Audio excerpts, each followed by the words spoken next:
یہ کہنا چاہتا تھا کہ یہ کہنا کہ پختونخوا میں دہشت گردی نہیں ہے، حالات بہت ٹھیک ہے، یہ سراسر غلط ہے۔ بالکل پاکستان میں پختونخوا میں بہت اضلاع ایسے ہیں کہ شام کے بعد وہاں پہ حکومت پاکستان کا ریٹ ختم ہو جاتا ہے۔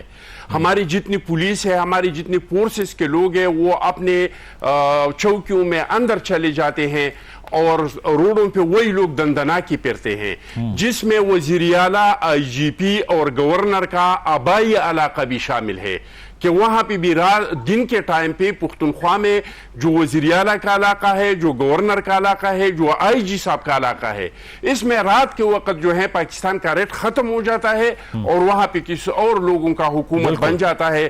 تو یہ مثال دینا کہ ہمارے حالات خراب نہیں ہے، میں نہیں سمجھتا ہوں کہ پنجاب میں، سندھ میں یا بلوچستان میں کوئی ایسا ضلع ہے جہاں پہ رات کو ریٹ آف دی گورنمنٹ ختم ہو جاتا ہے۔ اور پیپلز پارٹی کیا سوچتی ہے؟ کیونکہ حکومت کی دلیل اب یہ ہے کہ اپیکس کمیٹی میں کے پی کے وزیر اعلیٰ بھی موجود تھے، تو ان کی رضامندی اس کا مطلب ہے کہ لی گئی ہوگی، کیونکہ اس کے بغیر تو ہو نہیں سکتا کہ اپیکس کمیٹی کوئی فیصلہ کرے۔ تو پیپلز پارٹی کیا سوچ رہی ہے اس آپریشن کے انیشیٹو پہ؟ بسم اللہ الرحمن الرحیم۔ دیکھیے جی، اگر آپ کسی بھی پاکستانی سے پوچھیں کہ پاکستان میں دہشت گردی ہے تو ہر ایک آپ کو بتائے گا کہ ہاں دہشت گردی ہے۔ اگر کسی سے بھی پوچھ لیں کہ اس کا خاتمہ کس کا کام ہے تو آپ کو سب بتائیں گے کہ ریاست کی ذمہ داری ہے۔ بنیادی ذمہ داری جو ریاست کی ہے وہ یہ ہے کہ وہ اپنی شہری کو تحفظ دے دے۔ تو یہ تو آپ کو سب بتائے گا۔ اگر کسی سے پوچھ لے کہ دہشت گردی کا خاتمہ ہونا چاہیے کہ نہیں تو سب آپ کو بتائیں گے کہ ہونا چاہیے۔ اب حکومت نے آپریشن کا اعلان کیا ہے، اس کی ڈیٹیل جب تک سامنے آئیں گے کہ کس طرح کا آپریشن کرنا چاہتے ہیں، کہاں کہاں آپریشن کرنا چاہتے ہیں، کس طریقے سے آپریشن کرنا چاہتے ہیں، پھر لوگ اس پوزیشن میں ہوں گے کہ اس کا ہمیں حمایت کرنا چاہیے یا اس کا مخالفت کرنا چاہیے۔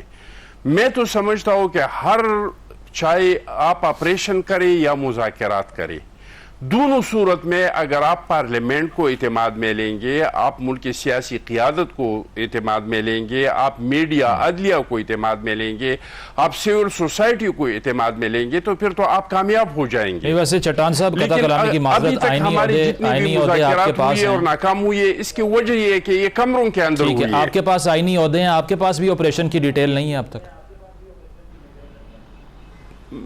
اگر جن کے پاس آئینی عہدے ہیں، اگر ان لوگوں کے پاس ہے تو ہم سے شیئر نہیں کیا ہے، اپنے پارٹی سے شیئر نہیں کیا ہے، میڈیا سے شیئر نہیں کیا ہے، تو میں سمجھتا ہوں کہ ابھی تک کسی کے پاس مکمل ڈیٹیل نہیں ہے، اور جب یہ پارلیمان میں لانا چاہیے اور پارلیمان کے اعتماد کے ساتھ، چاروں صوبوں کے اعتماد کے ساتھ، سول سوسائٹی، میڈیا، سب کے اعتماد کے ساتھ، کیونکہ سب کا مطالبہ ہے کہ امن ہونا چاہیے، سب کا مطالبہ ہے کہ اس ملک میں دہشت گردی نہیں ہونا چاہیے۔ پارٹی سے ہٹ کے میرا جو اپنا رائے ہے، بیست ایک قبائلی جو 2004 سے لے کر 2024 تک 20 سال ہمارا مطالعہ نہیں ہے، ہمارا مشاہدہ ہے، میں سمجھتا ہوں کہ آپ وار کو وار کے ذریعے سے ختم نہیں کر سکتے ہیں۔ آپ اس کو کمزور ضرور کر سکتے ہیں لیکن ختم نہیں کر سکتے ہیں۔ ختم کرنے کے لیے آپ مذاکرات کے ٹیبل پہ آئیں گے، آپ جنگ کو بات چیت کے ذریعے ختم کر سکتے ہیں، لیکن بات چیت کون سے کہ شہداء کے، وارثاء کے مشاورت کے ساتھ ہو، جو لوگ ریاست کے ساتھ دہشت گردی کی جنگ میں کھڑے تھے ان لوگوں کے مشاورت کے ساتھ، پارلیمنٹ کے مشاورت کے ساتھ اور سیاسی قیادت کے مشاورت کے ساتھ، اور پاکستان کے آئین اور دستور کے اندر اگر مذاکرات ہو تو سب سے بہترین راستہ جو ہے اس مسئلے کا ہمیشہ ختم کرنے کے لیے۔ دوسرا یہ کہ یہ دہشت گردی کا جنگ ہم پہ مسلط ہوا ہے ہمارے غلط اندرونی اور بیرونی پالیسیوں کی وجہ سے۔ ہمیں فوراً افغانستان کے ساتھ ہمارا جو پالیسی ہے، ہم نے اپنا پالیسی کو چینج کرنا چاہیے۔ ہم کو ماننا چاہیے کہ افغانستان کے لیے ہم نے جو پالیسی بنایا ہے وہ بار بار ناکام ہو چکا ہے، ہر بار ناکام ہو چکا ہے۔ اب وقت آ چکا ہے کہ ہم افغانستان کے لیے اثر نو پالیسی بنائیں۔ افغانستان ایک آزاد ریاست ہے، اس کے ساتھ اچھی پڑوسیوں کے ساتھ اپنا ٹائم گزارے۔ ٹھیک، نہال ہاشمی صاحب جو بات کر رہے تھے شوکت صاحب، انہوں نے بھی یہی کہا کہ اگر ہر انفارمیشن شیئر ہونا شروع ہو جائے تو پھر سینسیٹیوٹی پہ سوال آ جاتا ہے. اب آپ کو گنڈا پور صاحب کو پلینگ ٹو دا گیلری کا الزام بھی لگتا ہے. رانا ثناء اللہ صاحب نے بھی کہا کہ وہ میڈیا پر آ کر کچھ کہتے ہیں اور میٹنگز میں کچھ اور کہتے ہیں.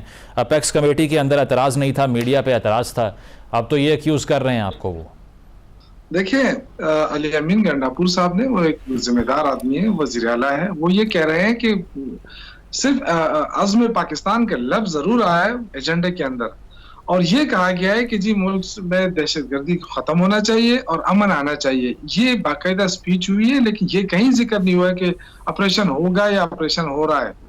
یہ دیکھیں اس نے پریس کانفرنس کی آج, اور انہوں نے کہا کہ جب تک ISPR کی طرف سے کوئی ایسی ڈیٹیل میں آ جائے کہ جی ہم آپریشن بھی کر رہے ہیں, تو آپریشن کس طرح کا آپریشن ہوگا. یہاں تو بہت سارے آج بھی مطلب سرچ آپریشن آج بھی ہو رہے ہیں, کاروائیاں آج بھی جاری ہیں, ہماری فوجی جوان آج بھی قربانیاں دے رہے ہیں, ہماری پولیس قربانیاں دے رہی ہے. لیکن تھوڑی میں نہال ہاشمی صاحب سے معذرت کے ساتھ ایک متعصبانہ رویہ نہیں رکھنا چاہیے کہ جی خیبر پختونخوا میں روز دھماکے ہو رہے ہیں روز. ایسی کوئی بات نہیں, الحمدللہ بالکل امن ہے. اور جو اتنی میں کہتا ہوں کہ آج کراچی میں جو لوگ غیر محفوظ ہیں وہ الحمدللہ ایسی بات یہاں نہیں. آپ فاٹا کی بات شوکت صاحب, لیکن سٹیٹس یہ بتا رہے ہیں کہ پچھلے 5 سال میں تشویشناک حد تک دہشت گردی میں اضافہ ہوا ہے خیبر پختونخوا میں, بلوچستان میں. تو یہ اوپینین تو نہیں ہے, یہ تو فیکٹ ہے. دیکھیں فیکٹ بالکل ہوگی, میں تو یہ نہیں کہہ رہا ہوں, لیکن اس کی وجوہات ہوگی نا, اس وجوہات کو ہم نے ختم کرنا ہوگا نا. جو چٹان صاحب نے بات کی, دیکھیں جب تک آپ عوام کو ساتھ ملا کے نہیں کریں گے, یہ آپریشن وہ تو نہیں ہے نا کہ آپ کوئی محاذ کے اوپر ہے اور آپ یہاں سے گولہ باری کریں گے اور سب کچھ ختم کر دیں گے, ایسا تو نہیں ہے نا.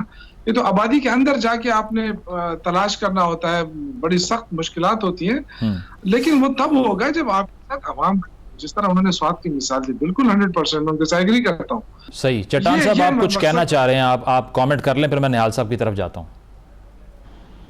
اسد کیسر صاحب نے اب یہ کہا کہ افغان حکومت سے ہم اور مولانا فضل الرحمان صاحب مل کے بات کر سکتے ہیں, مذاکرات ہو سکتے ہیں, لیکن آپریشن کی اجازت نہیں دے سکتے. یہ کوٹ ان کوٹ وہ کہہ رہے ہیں.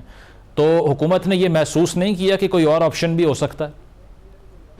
دیکھیے حکومت کے پاس بہت سارے آپشنز ہوتے ہیں, ہم سارے آپشنز کو آزمائیں گے, دیکھیں گے.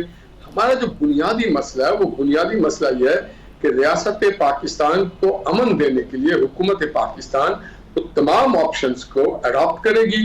وہ خواہ گفتگو کی بات ہو, وہ خواہ آپریشن کرنے کی بات ہو, وہ سرحد کے اندر اگر کوئی اچھی گفتگو ہو یا سرحد کے باہر سے ہو, جو بھی ہمارے خطے میں امن لانے کے لیے جو بھی اپنے خدمات پیش کریں گے ہم اسے اپریشیٹ کریں گے. مگر اگر جہاں پہ ہم یہ دیکھیں گے کہ نہیں اب یہاں پہ بات چیت مسئلے کا حل نہیں ہے, کیونکہ بسا اوقات آپ نے دیکھا ہوگا کہ ہم بات چیت تو کرنا چاہتے ہیں. کون حکومت نہیں چاہتی کہ بات چیت نہ ہو؟ کون حکومت چاہتی ہے کہ اس کے دور میں لا اینڈ آرڈر کی سچویشن خراب رہے؟ تو ہم چاہتے ہیں. اور پھر کون حکومت چاہتی ہے کہ لوگوں کی جب لا اینڈ آرڈر خراب ہوگا تو لوگوں کے روزگار پہ ان کے معاشی مسائل پیدا ہوتے ہیں. لیکن ورسٹ کیس سینیریو میں نہال صاحب اگر کنسنسس نہیں ہوتا, PTI احتجاج کرتی ہے, ANP نے مخالفت کی, JUI احتجاج کرتی ہے, وہ تو بڑا درد سر بن جائے گا آپ کے لیے. پھر دیکھیے گورنمنٹ کے پاس بہت سارے آپشنز ہیں, گورنمنٹ اس کو استعمال کرے گی. اور ریسٹ ایشور ہم یہ آپ کو ایشور کر سکتے ہیں کہ ہم پیچھے نہیں ہٹیں گے. ٹھیک ہے. شوکت صاحب وہ ذرا چٹان صاحب کی بات